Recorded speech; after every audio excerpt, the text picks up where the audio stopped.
All right, we got another question from another Chris, and he's troubled by Psalm 137:9, and I'm Hmm. certain a lot of people are. But his question is, why is it okay to say, quote, "Blessed shall he be who takes your little ones and dashes them against the rock," unquote. This is Hmm. directed at the children of Babylon. Crushing the skulls of babies sounds like an atrocity, not judgment. It isn't merely descriptive, but rather a blessing upon the murder of babies.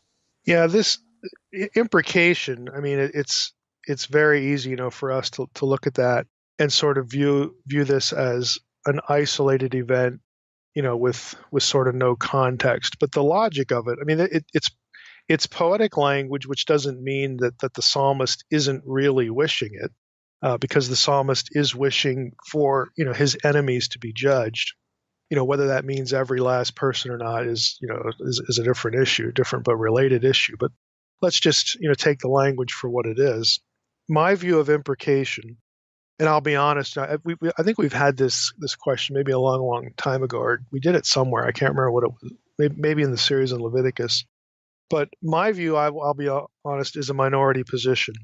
And it's not an insignificant one, though, but it is going to be a minority position. So, in a nutshell, I look at imprecatory prayer as deriving from the Abrahamic covenant, okay, Genesis 12:1-3.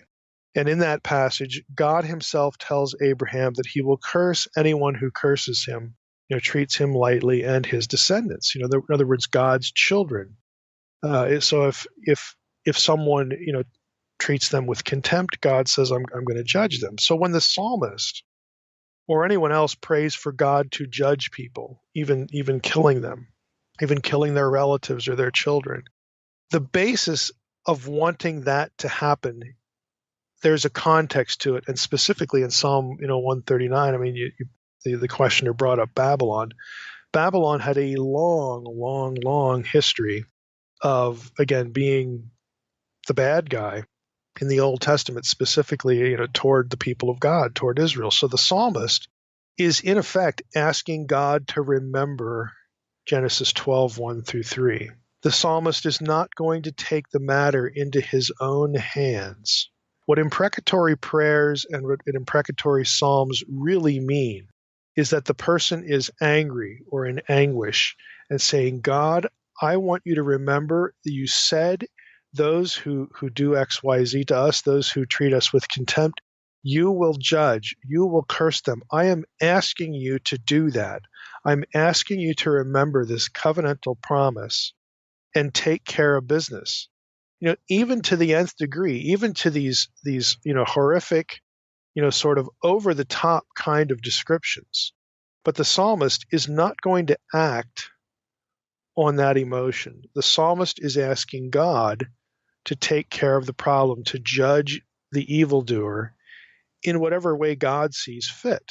And I think that all of this, that's important, because at the heart of it, it's not a biblical justification for you to get angry at someone and lash out at them. It's actually the opposite.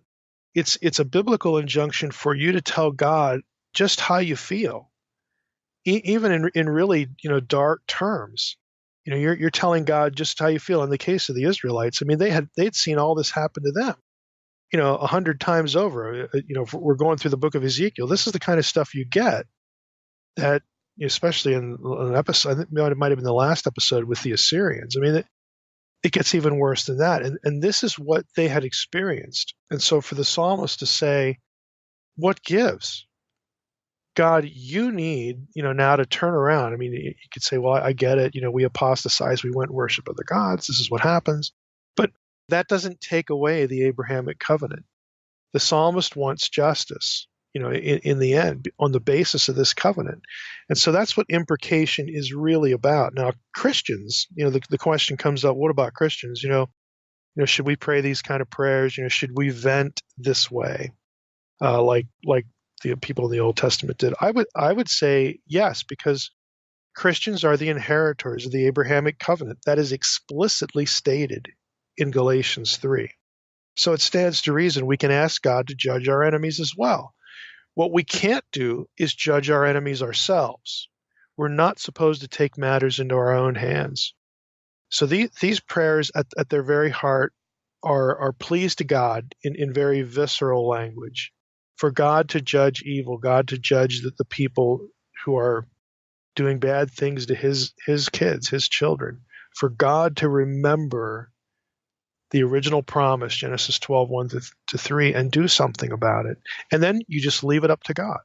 Imprecation is not a justification for a Christian or anyone, whether it was an Old Testament Israelite either, for taking matters into their own hands. And they're, that's just, I think, how we need to frame the discussion. It's up to God how he will remove and judge those who oppress and curse his children. That's up to God.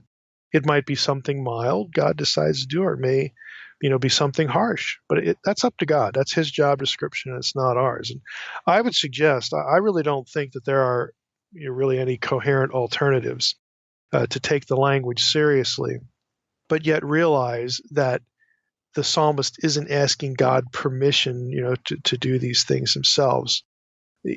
They're just using the most, again, visceral language that you can use, but they're leaving it up to God ultimately.